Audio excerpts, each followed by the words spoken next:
যদি নাত লিখিতে লিখিতে চোখে ঘুম চলে আসে, তুমি দেখা দিও রসূল আমার স্বপ্নে এসে। নবীজির দেখার ইচ্ছা আছে না নেই? কার আছে একটু হাত তোলেন তো। আমার ইচ্ছা, প্রচন্ড ইচ্ছা, আমার মনের, সত্যি বলছি দিলের চাহাত, যে আমি শুয়ে থাকবো, আমার নবী আমার পাশে এসে বলবে, হে অধম রফিকুল। আমার মাথায় যদি নবী একবার হাত রাখে, আমি রফিকুল, আমার জীবনটা ধন্য। জোরে বলেন। আপনারাও কি চান না যে আমার মদিনাওয়ালা এসে আপনার কাছে একটু আসে আর আপনাকে ধরে নাম ধরে ডেকে বলে, হে আমার উম্মত, আমি নবী তোমার কাছে এসেছি? আপনার মনে কি ইচ্ছা হয় না? আর মনে রাখুন, আল্লাহ রসুলকে যদি কেউ স্বপ্নে দেখে নেয়, সেটা বাস্তবই আমার নবীকেই সে যেন দেখলো। লা ইয়াতামাসসালুহু শাইতান, কেন নবীজির সুরাত কখনো ইবলিস শয়তান ধারণ করতে পারে না। একবার জোরে বলেন না সুবহানাল্লাহ। যদি নাত লিখিতে লিখিতে চোখে ঘুম চলে আসে, তুমি দেখা দিও রসূল আমার স্বপ্নে এসে।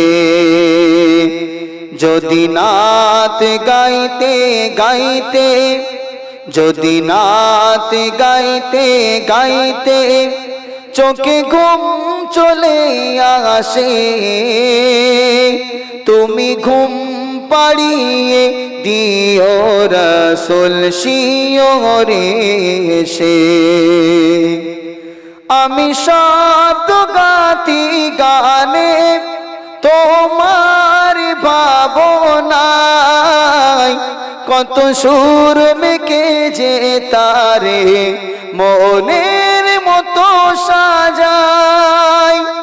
আমি শব্দ গাতি গানে তোমার ভাবনায়, কত সুর মেকে যে তারে মনের মতো সাজাই। যদি মনের মতো গাথা মনের মতো না হয়, যদি মনের মতো গাথা মনের মতো না হয়, মনের মতো সাজিয়ে দিও গান আমায় ঘেঁষে। যদি নাত লিখিতে লিখিতে চোখে ঘুম চলে আসে, তুমি দেখা দিও রসূল আমার স্বপ্নে এসে। যদি নাত গাইতে গাইতে চোখে ঘুম চলে আসে, তুমি ঘুম পাড়িয়ে দিও রসূল শিয়রে এসে। কবুলে কার ফাঁকে যদি ডাকে তোমায় হৃদয়, তুমি নূর মদিনা ছাড়ি আসবে কি গো নিশ্চয়। কবুলে কার পাকে যদি ডাকে তোমায় হৃদয়, তুমি নূর মদিনা ছাড়ি আসবে কি গো নিশ্চয়।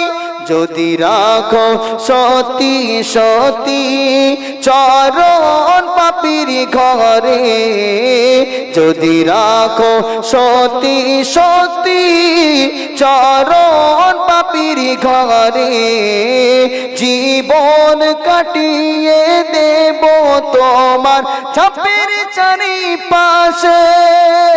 যদি নাত লিখিতে লিখিতে চোখে ঘুম চলে আসে, তুমি দেখা দিও রসূল আমার স্বপ্নে এসে। আল্লাহুম্মা সাল্লি আলা।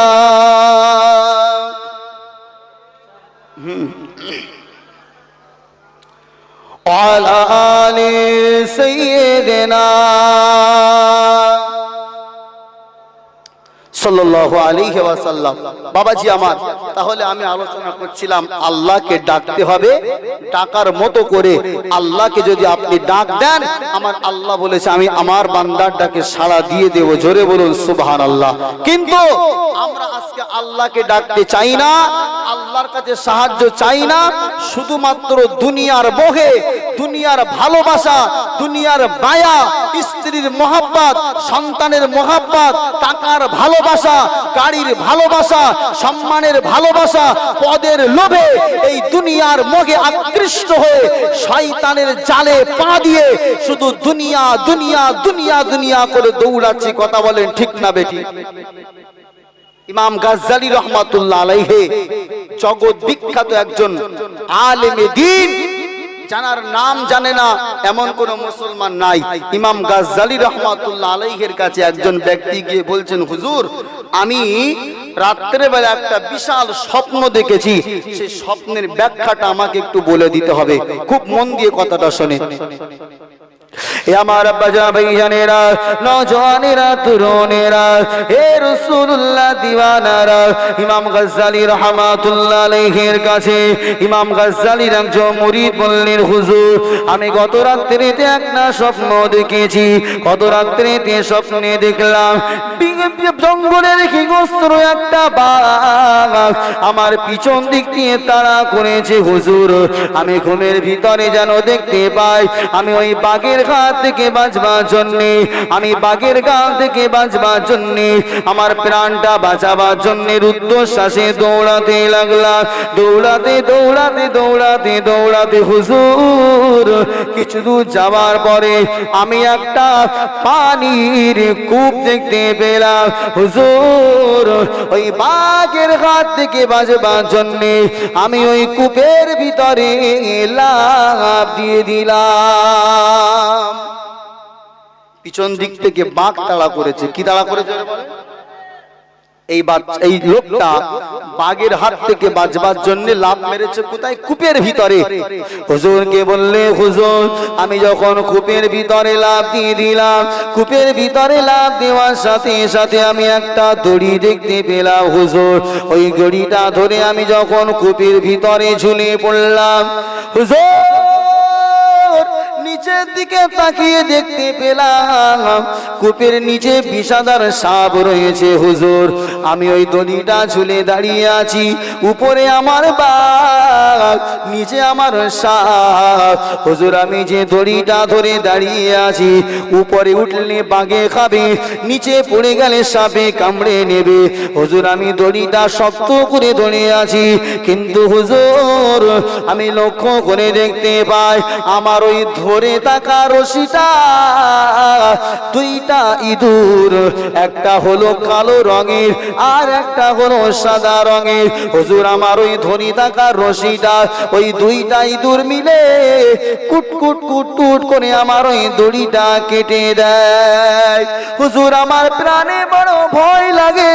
আমি স্বপ্নে চিন্তা করি যে আমি যদি নিচে পড়ে যাই সাপ আমাকে ধ্বংস করবে, উপরে যদি উঠে যায় বাঘে আমাকে খেয়ে ফেলবে। দড়িটার অবস্থা যা, এখনই হয়তো ছিঁড়ে নিচে পড়ে যাব। হুজুর আমি কিছুদিন পরে দেখতে পাই কুয়ার গায়েতে একটা, কুয়ার পাশেই একটা সুন্দর মৌমাছির চাক হয়ে রয়েছে। হুজুর ওই মৌমাছির চাক থেকে একটু একটু একটু একটু করে মধু টুপিয়ে টুপিয়ে টুপিয়ে টুপিয়ে পড়ে। হুজুর আমি ওই রশিটাকে ধরে থাকা অবস্থায় উপরে বাঘ নিচে সাপ, এমতো কঠিন অবস্থাতে আমি ওই মৌচাক থেকে একটু একটু করে মধু হাতে আঙ্গুলে নিয়ে চুষে চুষে যখনই খাই, হুজুর উপরের বাঘের কথা আমার আর মনে থাকে না, নিচের সাপের কথা আর মনে থাকে না। হুজুর আমি যে স্বপ্নটা দেখেছি এই স্বপ্নের ব্যাখ্যা আপনাকে করে দেওয়া লাগবে। হুজুর এই স্বপ্নের মানেটা কি হতে পারে? ইমাম গাজ্জালী রাহমাতুল্লাহ আলাইহি ওই সময়তে ভক্ত মুরিদকে ডাক দিয়ে বলেছিল, এ আমার ভক্ত মুরিদা, তুমি যে স্বপ্নটা দেখেছো বাবা, এই স্বপ্নের মানে হলো তুমি স্বপ্নে দেখেছো তোমাকে একটা হিংস্র বাঘ পিছন দিক থেকে তাড়া করেছে বাবা। এর মানে হলো হযরতে আজরাইল আলাইহিস সালাতু ওয়াস সালাম আমাদের প্রত্যেকের পিছনে ওই হিংস্র বাঘের মতো তাড়িয়ে বেড়াচ্ছে। যখনই সুযোগটা পেয়ে যাবে এ বাবা, তখনই জাহানটা কবজ করে নিয়ে চলে যাবে। হে বাবা ভক্ত মুরিদা, তুমি ওই বাঘের হাত থেকে বাঁচবার জন্যে কুয়ার ভিতরে লাফ দিয়েছো বাবা। কুয়ার ভিতরে যে সাপটা তুমি দেখতে পেয়েছো, ওই সাপটা হলো তোমার মরে যাওয়ার পরে কবরের সাপ, যে সাপগুলো অত্যন্ত আযাবের সাপ। এ বাবা মুরিদ, আর তুমি ওই দড়িটা ধরে যে ঝুলেছিলে বাবা, তোমার ওই দড়িটা সাদা ইঁদুর আর কালো ইঁদুর কুটকুট কুটকুট করে যে কেটে দেয়, এটা হলো তোমার হায়াত। যখন কালো ইঁদুরটা কাটে, সাদা ইঁদুরটা কাটে, কালো ইঁদুর মানে হলো রাত, সাদা ইঁদুর মানে হলো দিন। এ বাবা মুরিদার, তোমার পিছনে বিপদ, নিচে বিপদ, তুমি দুনিয়ার মাঝখানে দাঁড়িয়ে আছো, তোমার হায়াত আস্তে আস্তে শেষ হয়ে যায়, আর তুমি দুনিয়ার ভালোবাসা ওই মৌচাক থেকে মধু টাকাতে নিয়ে তুমি গালেতে যখন খাও, তোমার বিপদের কথা তুমি ভুলে যাও বাবা। তার মানে হলো তোমার এত বিপদ সামনে পিছনে, তারপরেও দুনিয়ার মোহে, দুনিয়ার ভালোবাসায় যখন তুমি জড়িয়ে যাও বাবা, তখন তুমি আজরাইলের কথা ভুলে যাও, তখন তুমি কবরের কথা ভুলে যাও। আমাদের হচ্ছে না, হয় না? জোরে বলেন। আমরা কিন্তু সবাই জানি যে আমাদের মৃত্যু নিশ্চিত, কথা বলেন ঠিক না বেঠিক? কিন্তু তারপরেও বলেন আমরা দুনিয়ার ভালোবাসায় আনন্দে মেতে আছি না? এই যে মধু, এই যে মধু টুকটুক করে খাচ্ছি, এই মধুটা হচ্ছে দুনিয়া। আর এই দুনিয়ার মধু পান করার কারণে আমাদের আজরাইলের কথাও মনে নাই, কবরের কথাও মনে নাই। আমরা মনে করছি যে দুনিয়া জমিনে সারা জীবন আমরা থাকবো, তাই শুধু দুনিয়ার পিছনে দৌড়াতে লেগেছি। কথা বলে ঠিক না বেঠিক? হে মুসলমানেরা, হে আল্লাহ ওয়ালা বাবাজিরা, আমার কথাটা গভীর মনোযোগ দিয়ে শুনুন। সেই জন্য আমার আল্লাহর কাছে আমরা চাই না, আমার আল্লাহর কাছে আমরা সাহায্য চাই না, কেননা আল্লাহর কাছে সাহায্য চাইতে গেলে একটা জায়গা তো আপনাকে তৈরি করা লাগবে। কোন বান্দা মদ খেতে খেতে খেতে খেতে আল্লাহর কাছে কিন্তু রোনাজারি করবে না, ঠিক না বেঠিক? কোন মানুষ কিন্তু সিনেমা দেখতে দেখতে আল্লাহর কাছে চাইবে না, কোন মানুষ কিন্তু জিনা করতে করতে আল্লাহর কাছে চাইবে না। আল্লাহর কাছে চাইতে গেলে একটা সুন্দর আপনার পরিবেশ দরকার, যে জায়গাটায় বসে আপনি আল্লাহর কাছে চাইবেন সেই জায়গাটা হলো আপনার নামাজের পাটি। এ মুসলমান মনে রাখো, আপনার টাকার প্রয়োজন, আপনার সম্পদের প্রয়োজন, কোথাও যাওয়া লাগবে না। তাহাজ্জুদের নামাজ আদায় করে নিয়ে যদি নামাজের পাটিতে বসে আপনার মাথাটা যদি ঝুঁকিয়ে দিয়ে আল্লাহর কাছে রুনাজারি করে, আবার আল্লাহ পাক এত বড় রহমান, এত বড় গফুর গফফার, আবার আল্লাহ পাক আপনার মনের ইচ্ছা, মনের তামান্না নামাজের পাটির দুয়ার ওসিলা করে আমার আল্লাহ পূরণ করে দেবে। কিন্তু মুসলমান, আচ্ছা আমরা মুসলমান আল্লাহর কি পানি এসে গেছে? এসে গেছে, তাই কি হয়েছে ভাই? পানি পড়বে নাকি ভিতরে? উপরে প্যান্ডেল ঠিকঠাক করা আছে না? আছে না নেই? উপরে প্যান্ডেল ঠিকঠাক করা আছে, পানি ভিতরে আসবে? এই মুসলমান একটু আওয়াজ দিয়ে তাকবীর দেন তো, নারায়ে তাকবীর। পানি হচ্ছে আল্লাহর রহমত, ঠিক না বেঠিক? জোরে বলুন। সব সময় নয়, সব সময় রহমত মাঝে মাঝে এই পানিটা আবার গজব হয়ে দাঁড়ায়, ঠিক না বেঠিক? তবে আমরা আশা করছি এখন যে পানিটা হচ্ছে এটা আল্লাহ পাকের রহমত বর্ষণ হচ্ছে। একটু জোরে তাকবীর দেন, নারায়ে তাকবীর। আরো জোরে বলেন নারায়ে তাকবীর। মুসলমান, আমরা কথা দিই যতক্ষণ না পর্যন্ত প্যান্ডেলের ভিতরে পানি না পড়ছে আমরা একটা মানুষ এখান থেকে উঠে যাব না। রাজি আছি ইনশাআল্লাহ?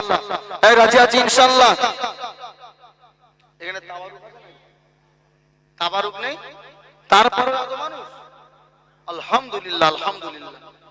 আমি তো মনে করলাম বিরিয়ানি আছে, না হলে 12:30টার পরে এত শ্রোতা। একটা বাজে, আল্লাহু আকবার কাবীরা, একটার সময় বিনা তাবারুকে এত শ্রোতা, হয়তো আমি নসিব ভালো। আমাদের নদিয়ায় আপনার কিছু কিছু এলাকায় আছে রাত 12টার পরে যদি তাবারুক না থাকে, যদি কোন রকম খবর চলে যায় যে তাবারুক নেই, ওয়াজ চলছে, পুরো মজলিস ওয়াল্লাহ কি হবে? আপনারা তো জানেন যে এখানে তাবারুক নেই, তারপরেও তো বসে আছেন কিসের জন্য? জোরে বলেন। আমার জন্য কথা বলছেন না কেন? আল্লাহর কোরআনের জন্য। এ ভালোবাসা আল্লাহ কবুল করে, যেন কোরআনের সুপারিশ কবুল করে আল্লাহ জান্নাত নসিব করেন। সকলে বলি আল্লাহুম্মা আমিন। একটু জোরে বলেন না আল্লাহুম্মা আমিন। দিল খুলে মুহাব্বতের সঙ্গে আল্লাহর রাসূলের কথা স্মরণ করে আন্তরিকভাবে একটু দরুদ শরীফ পড়েন। আর বাবাজিরা একটু আগিয়ে চলে আসেন, তো আগিয়ে আসেন বাবাজিরা, দরুদ শরীফ পড়তে পড়তে আগিয়ে আসেন। দরুদ আল্লাহুম্মা, আগিয়ে আসেন বাবাজিরা, আগিয়ে আসেন, কে পিছনে থাকবে না, চলেন আগিয়ে আসেন। তোমার ফোন আছে, দাও ফোনটা। এ ভাইরা একটু আগিয়ে আসেন না বাবা।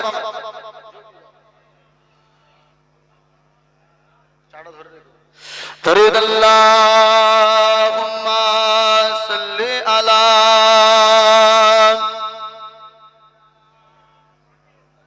এই তো মাশাআল্লাহ, বাবাজিরা আগিয়ে আসেন। আমার পরে একটা ভালো বক্তা আপনাদের কাছে আসবেন ইনশাআল্লাহ। আপনাদের বক্তব্য শুনে প্রাণ ভরিয়ে দেবে আমার ভাই শামীম রেজা সিদ্দিক, বাংলাদেশ থেকে এসেছে। আপনারা থাকবেন না থাকবেন না? এই জোরে বলেন, থাকবেন না চলে যাবেন? বাইরের মুসাফির তিনি এসেছেন, তার ইজ্জত তার সম্মান আপনাদের দেওয়া লাগবে না লাগবে না? তার জন্য বসে থাকা লাগবে। একটু জোরে মুহাব্বতের সঙ্গে তাকবীর দেন, নারায়ে তাকবীর। আরো জোরে বলেন নারায়ে তাকবীর। বাতিল নে জব জব, बातिल ने जब जब बदलेगे तेवर, आयागे तब तब मेरे जुबा पर। আমি যখন হাত দেখাবো সকলে বলবেন আল্লাহু আকবার। রাজি আছেন ইনশাআল্লাহ? বাতিল নে জব জব বদলেগে তেवर, आयागे तब तब मेरे जुबा पर, नाराए तकबीर। माशाअल्लाह माशाअल्लाह। ও ভাই মাইকম্যান ভাই, আমার শোনা ভাই, এখানে আসো ভাই। আপনি খুব সুন্দর সাউন্ড হচ্ছে, তো ঘুরিয়ে দিয়েছো বক্স, একটু আমার দিকে দাও, আমার দিকে দেন একটু। একটা শ্রোতার দিকে আছে তো? হ্যাঁ ঠিক আছে, আমার একটু দেন। মনিটর খুলে দিয়েছে, আমি কষ্ট হচ্ছে না। আমার দাদা কি ভাই জানি না, দাদা, হ্যাঁ দাদা, আমার দাদার সাউন্ড ভালো ভালো, খুব ভালো সাউন্ড দিচ্ছে, আমার কষ্ট কম হচ্ছে। কিন্তু মনিটর খুলে নিয়েছে তো ফট করে, আমার কিরকম হলো, গলা টানছে কেন? হ্যাঁ পানির জন্য। ঠিক আছে মুসলমান, আমার দিকে মন দেন। নারায়ে তাকবীর। কি আওয়াজ দিচ্ছেন বাবাজি, একটু জোরে দেন, একটু সকলে মুহাব্বতের সঙ্গে বলেন না, নারায়ে তাকবীর। ও আল্লাহু আকবার, নারায়ে তাকবীর, আল্লাহু আকবার, নারায়ে তাকবীর, আল্লাহু আকবার। বলো নারায়ে তাকবীর, আল্লাহু আকবার, নারায়ে তাকবীর। प्यारे नबी ने जीना सिखाया, बाखुदा इंसान हमको बनाया। प्यारे नबी ने जीना सिखाया, बाखुदा इंसान हमको बनाया। पहनाया पहनाया अखलाक ईमान का जेवर, नाराए तकबीर। आरो जोरे, नाराए तकबीर, नाराए तकबीर, अल्लाहु अकबर। खुद भी जिलो जीने दो सभी को, ईज़ा ना पहुंचाओ खुद से किसी को। खुद भी जिलो जीने दो सभी को, ईज़ा ना पहुंचाओ खुद से किसी को इस्लाम का यही दर्से मुनव्वर नाराए तकबीर अरे जोरे नाराए तकबीर अल्लाहु अकबर नाराए तकबीर अल्लाहु अकबर सिद्दीक़ फारूक उस्मान हैदर अस्हाब अज़वाज शब्बीर शब्बर सिद्दीक़ फारूक उस्मान हैदर अस्हाब अज़वाज शब्बीर शब्बर इन सब का एहसान है हम सब के ऊपर नाराए तकबीर नाराए तकबीर अल्लाहु अकबर नाराए तकबीर अल्लाहु अकबर अल्लाहुम्मा बड़ बक्स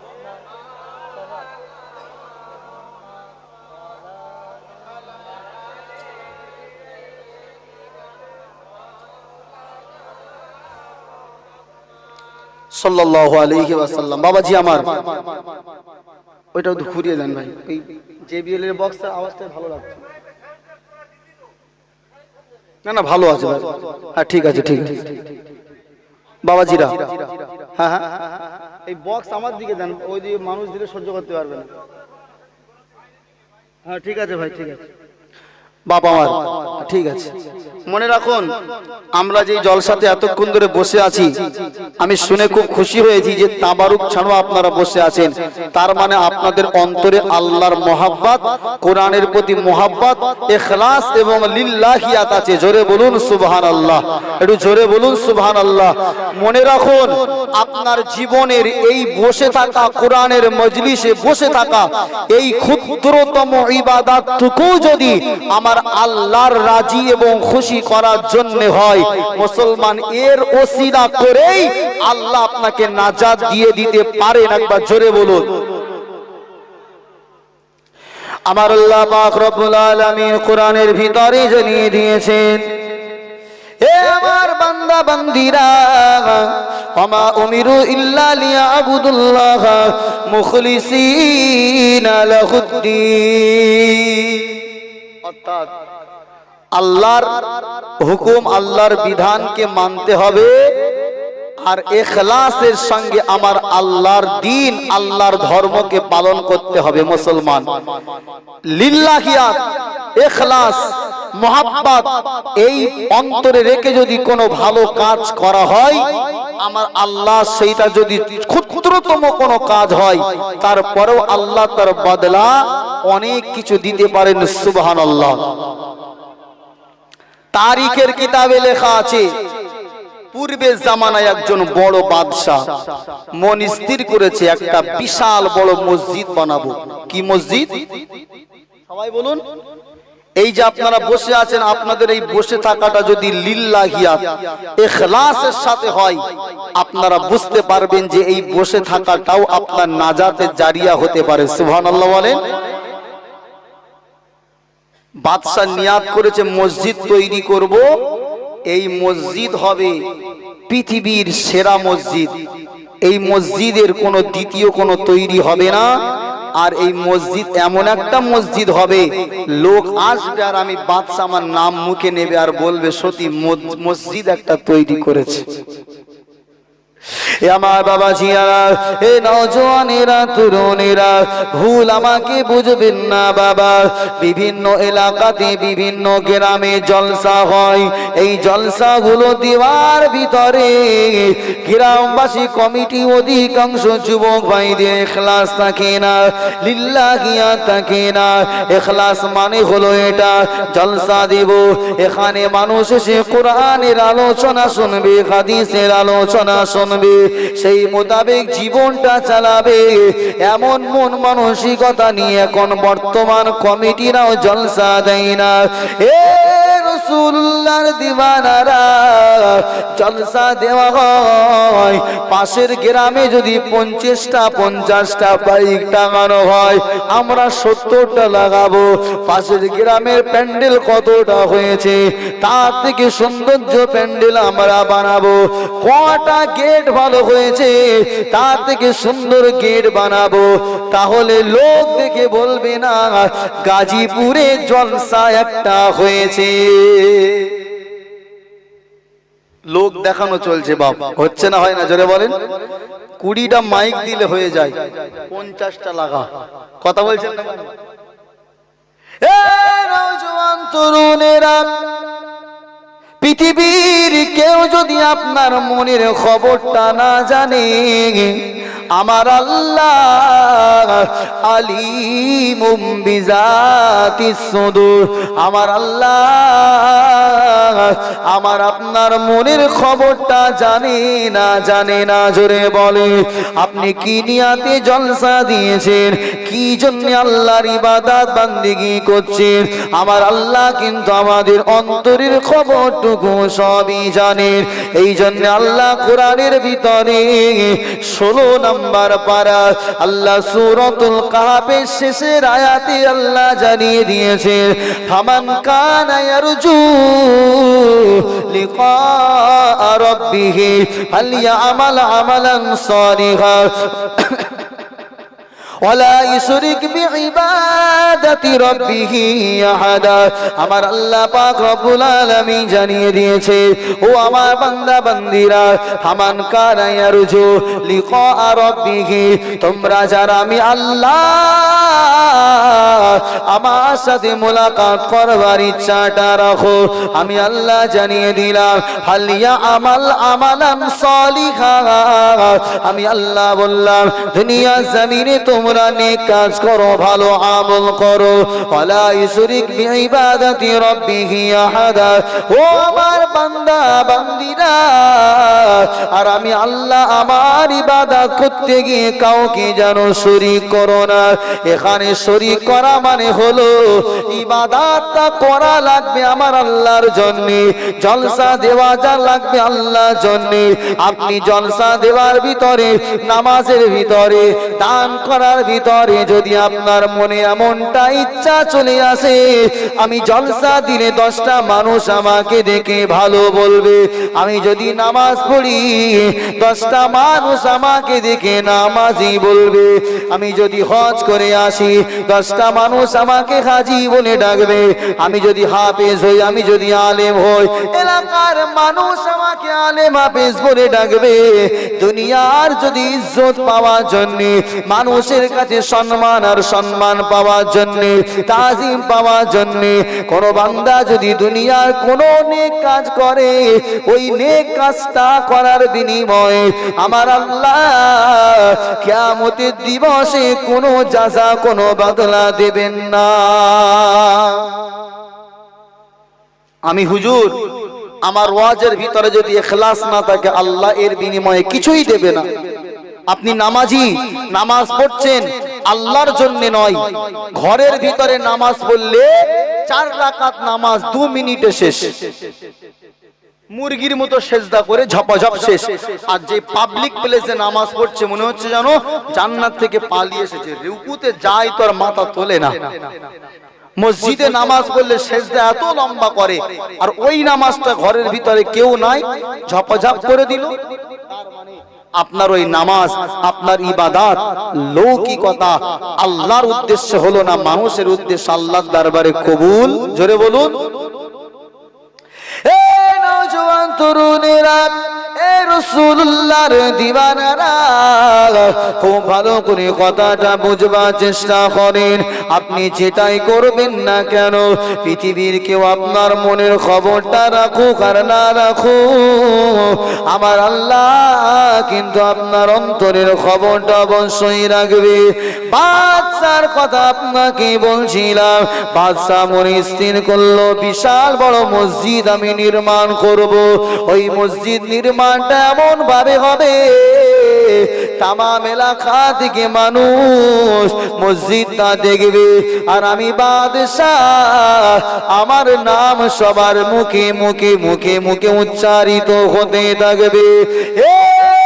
দেশের মানুষেরা, আমি বাদশাহ জানিয়ে দিলাম, ওই মসজিদ নির্মাণ করতে গিয়ে বাবা যেন একটা টাকাও আমার এলাকার, আমার দেশের কোন মানুষের কাছ থেকে গ্রহণ করবে না। কেউ যেন 1 টাকা দিয়েও আমার ওই মসজিদ নির্মাণের সহযোগিতা না করে। কেন? ওই মসজিদটা কেবলমাত্র আমি বাদশাহ, আমার টাকা দিয়েই তৈরি হবে, আর মসজিদের মেন গেটে আমার নাম লেখা থাকবে যে মসজিদের নির্মাতা হলাম আমি। কেউ 1 টাকা দিয়ে সহযোগিতা করতে বলুন পারবে না। বাদশার হুকুম অনুযায়ী দেশের মানুষেরা বাদশাহ কথা মতো মসজিদ নির্মাণের কাজ আরম্ভ করে দেয়। রাসূলুল্লাহ দিওয়ানারা, বাদশার ওই মসজিদ নির্মাণ করবার পিছনে দেশের কোনো মানুষের অর্থ নেওয়া হয় না, বাদশার নিজের অর্থ থেকে মসজিদটা নির্মাণ করা হয়। মসজিদ নির্মাণ করাটা ভালো কাজ, কেননা আল্লাহ রাসূল বলেছে, দুনিয়া জমিনে যারা মসজিদ নির্মাণ করবে, বানাল্লাহু লাহুল জান্নাত, আমার আল্লাহ পাক ওই বান্দাটার জন্য জান্নাতের ভিতরে একটা ঘর নির্মাণ করে দেন। জোরে বলুন সুবহানাল্লাহ। কিন্তু এই মসজিদটা নির্মাণ করা হচ্ছিল আমার আল্লাহর জন্য না বাবা, দুনিয়ার মানুষ আমার নাম জপবে, সবাই আমার কথাটা মুখে মুখে রাখবে, তার কারণে মসজিদটা নির্মাণ করা হলো বাবা। মসজিদটা নির্মাণ যখন হয়ে যায়, শেষ হয়ে যায়, মসজিদের কাজ কমপ্লিট হয়ে যাওয়ার পরে বাদশার কথা অনুযায়ী একটা বড় পাথরের উপরে নাম খোদাই করে বাদশাহ নিজের নামখানা লিখে দিয়ে মসজিদের মেন গেটের সম্মুখে লাগিয়ে দিয়েছে। বাদশার নাম লেখা আছে, সবাই দেখে বুঝতে পারে যে এই মসজিদের নির্মাতা হলো অমুক বাদশা। বিভিন্ন এলাকা থেকে মানুষজন আসে, দেখে, বাদশার নাম করে, মাশাআল্লাহ বিশাল একটা খ্যাতি অর্জন করে ফেলেছে।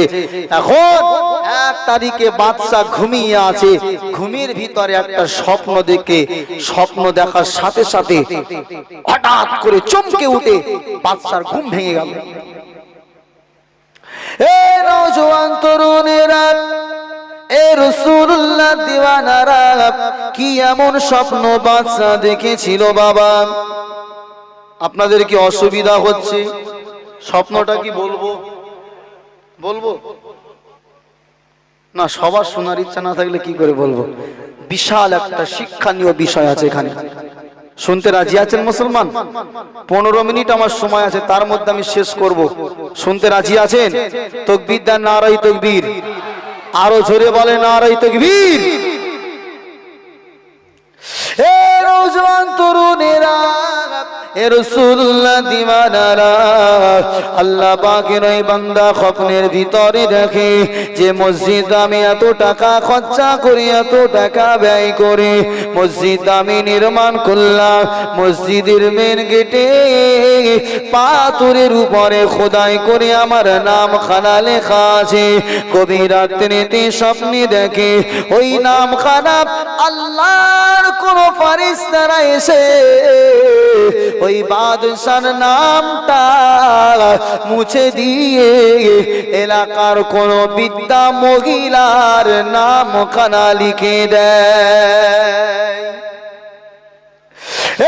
নওজোয়ান তরুণেরা, এই ঘটনা স্বপ্নটা দেখার সঙ্গে সঙ্গে বাদশার ঘুমটা ভেঙে গেল।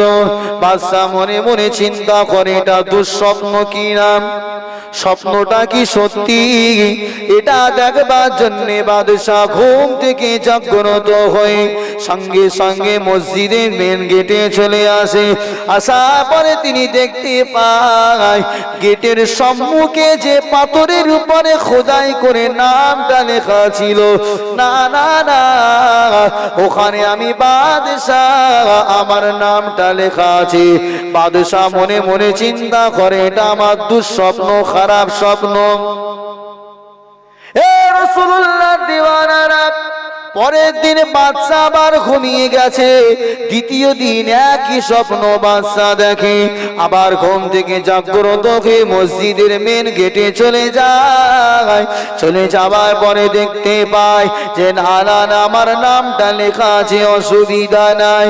তৃতীয় দিন যখন একই স্বপ্ন বাদশা আবার দেখতে পায়, বাদশার মনে এবার একটু একটু ভয় ঢোকে। কেন আমি একই স্বপ্ন 3 দিন ধরে দেখি? যদি দুঃস্বপ্ন হবে, একদিন দেখলাম, দুদিন দেখলাম, কিন্তু পরপর 3 দিন একই স্বপ্ন যে আমার নামটা ওই পাথর থেকে মুছে ফেলে কোনো একটা বৃদ্ধা মহিলার নাম পাথরে লেখা হচ্ছে। টেনশন হবে না? হবে না? জোরে বলছেন না কেন? টেনশন অবশ্যই হবে।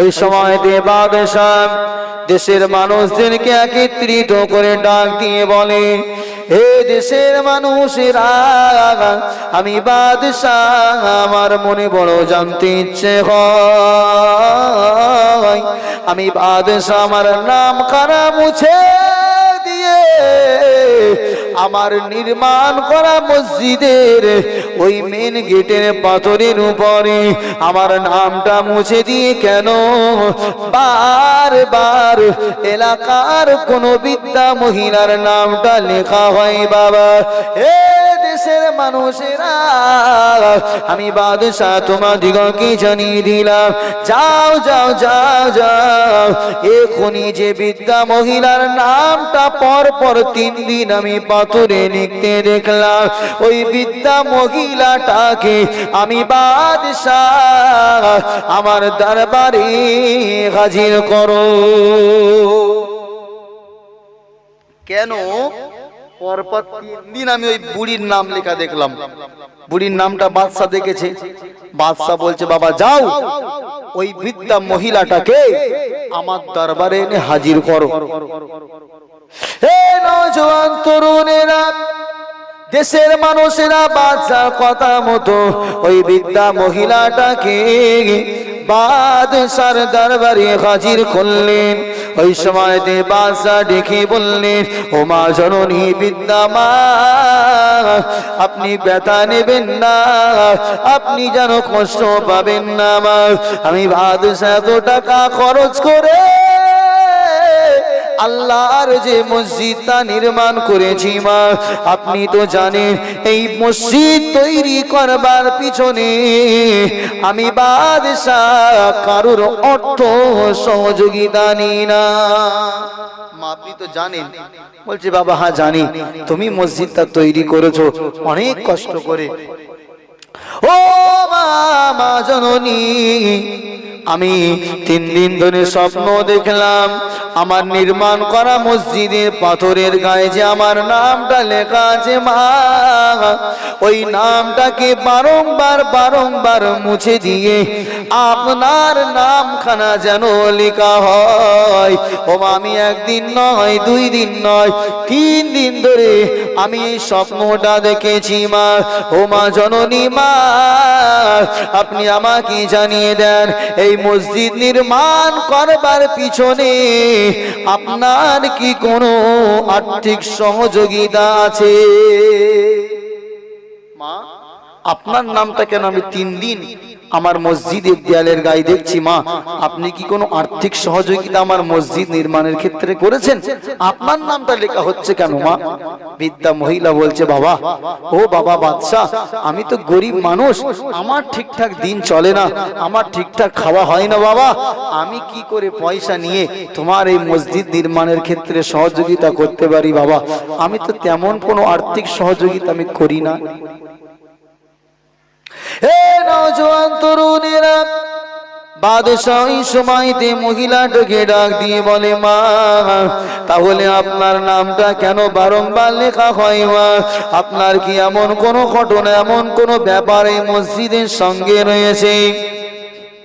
ওই সময় আল্লাহ পাকের বান্দি ডাক দিয়ে বলেছিল, বাবা বাদশাহ, ও আমার দেশের বাদশাহ, 1 তারিখের ঘটনা আমার মনে পড়ে যায়। আমি 1 তারিখে তোমার এই নির্মাণ করা মসজিদের সামনে দিয়ে যে রাস্তাটা গিয়েছে, আমি এই রাস্তা দিয়ে একদিন হেঁটে যাচ্ছিলাম বাবা।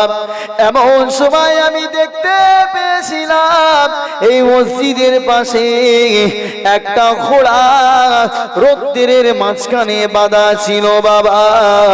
আমি বৃদ্ধা মহিলা দেখতে পাই, ওই ঘোড়াটা পানি পিপাসায় কাতর হয়েছিল বাবা। একদিন রাস্তা দিয়ে যাওয়ার সময় দেখতে পাই ঘোড়াটা খুব একটা পানি পিপাসায় কাতর হয়ে খুব কষ্ট পাচ্ছে। আমি মনে মনে ভাবলাম, এই ঘোড়াটা আল্লাহর ঘরের মাল বহন করবার জন্য কত কষ্ট করেছে, আজকে একটু পানি পান করবে। পানি আছে, কিন্তু ঘোড়ার দড়িটা যত দূর তার থেকে কিছুটা দূরে, কোন রকম ভাবে পানিটা সে তার নাগালের ভিতরে আনতে, জোরে বলুন, হে বাবা বাদশাহ, আমি বৃদ্ধা মহিলা যখন রাস্তা দিয়ে হেঁটে যাই বাবা, ওই সময়তে আমি ঘোড়াটাকে দেখে আমার মনে বড় মায়া হয়, আমার মনে বড় কষ্ট হয় বাবা। এই আল্লাহ সৃষ্টি ঘোড়াটা আল্লাহর ঘর নির্মাণ করবার জন্য কত মাল বহন করেছে, একটু পানি পান করবে, কিন্তু পানি পান করবার মতো সুযোগ তার হয় না। এ আমার দেশের বাদশাহ, আমি বৃদ্ধা মহিলা ওই সময়তে ওই পানির পাত্রখানা নিয়ে আল্লাহর ওই সৃষ্টি ঘোড়ার মুখে আগিয়ে দিয়েছিলাম।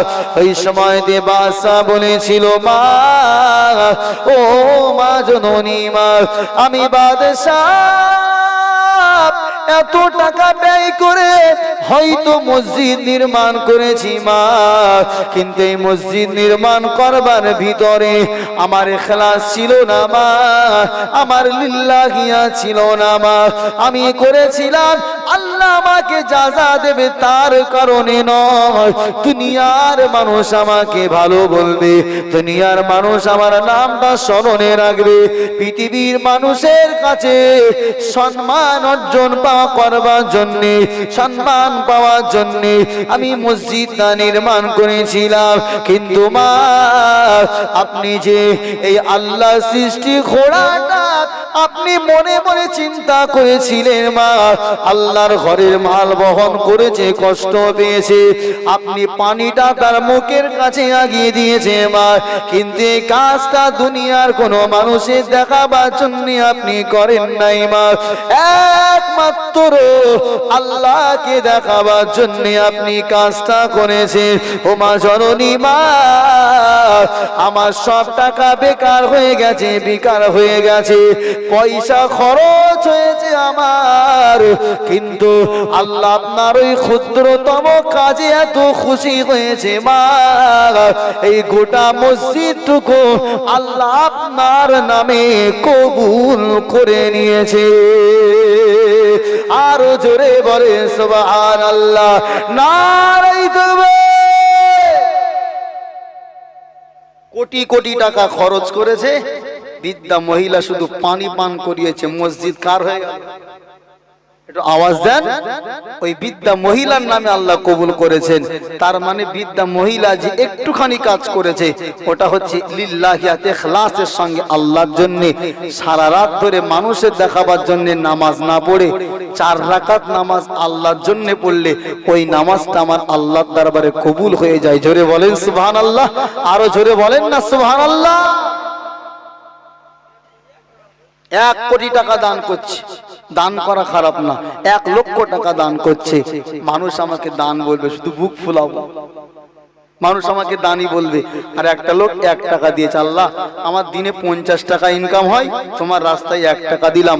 মনে রাখেন, যার দিনেতে 5000 টাকা ইনকাম, সেই লোকটা 1000 টাকা দেওয়া, আর যার 50 টাকা ইনকাম তার 1 টাকা দেওয়া, দুটোই সমান, ঠিক না বেঠিক? জোরে বলে। কোন মানুষের মাসে কোটি কোটি টাকা ইনকাম আছে না নেই? কথা বলছেন না কেন? বর্তমান যে রিলায়েন্স কোম্পানির মালিক চেনেন তো, মুকেশ আম্বানি, নীতা আম্বানি, যে জিও, রিলায়েন্স, এই যে মালিক, এদের মানে দিনে নয়, মাসে নয়, এদের সেকেন্ডে কত ইনকাম হয় আপনার মিনিটে, আপনি শুনলে অবাক হবেন। বিভিন্ন ব্যবসা সবকিছু গড় হিসাবে কোটি কোটি টাকা এদের ইনকাম। এই মানুষটার এদের ইনকাম থেকে আপনার 1 লক্ষ টাকা দান করা, 5 লক্ষ টাকা দান করা, আর একটা গরিব 300 টাকা সারাদিন কামাই করে আল্লাহর রাস্তায় 100 টাকা দান করা, দুটোই সমান, ঠিক না বেঠিক? জোরে বলেন। কিন্তু সংখ্যা দেখে আল্লাহর কাছে কখনোই নাম অর্জন করা, জান্নাত অর্জন করা যায় না। সংখ্যায় যদি জান্নাত অর্জন করা যেত, তাহলে আবু বকর সমস্ত সাহাবীর নামের লিস্টের প্রথমে থাকতে পারতেন না। জোরে বলুন সুবহানাল্লাহ। সবাই দান করেছে, হযরতে আবু বকর শেষে নবীজি বলেছেন, আবু বকর কি নিয়ে এসছো? ইয়া রাসূলুল্লাহ, আমার বাড়িতে যা ছিল আল্লাহ এবং আল্লাহর রাসূলকে রেখে সবকিছু আমি আল্লাহর জন্য দিয়ে দিয়েছি। জোরে বলুন সুবহানাল্লাহ। আরো জোরে বলো। ইখলাস লিল্লাহিয়াত, ভালোবাসা অল্প করুন, আল্লাহর জন্য করুন। আমার আল্লাহ ওই ইবাদতটুকু কবুল করে নিয়ে ওটাই আপনার নাজাতের ওসিলা বানিয়ে দেবেন, জারিয়া বানিয়ে দেবেন। জোরে বলুন সুবহানাল্লাহ। একটু জোরে বলুন সুবহানাল্লাহ। একটা আমল আপনাকে বলে দিই হাদিস শরীফ থেকে। এই ছোট্ট আমল আমার মারা আছেন, আমার বাবাজিরা আছেন, হাদিসটা বুখারীর একেবারে শেষ হাদিস। বলবো কি? আনাবি হুরায়রা রাদিয়াল্লাহু তাআলা আনহু قال قال النبي صلى الله عليه وسلم كلمتان حبيبتان إلى الرحمن خفيفتان على اللسان ثقيلتان في الميزان سبحان الله وبحمده سبحان الله العظيم। এ ভাইজানেরা, আল্লাহ নবী পাক জবানে বলে দিয়েছে বাবা, কালিমাতানে হাবিবাতানি ইলার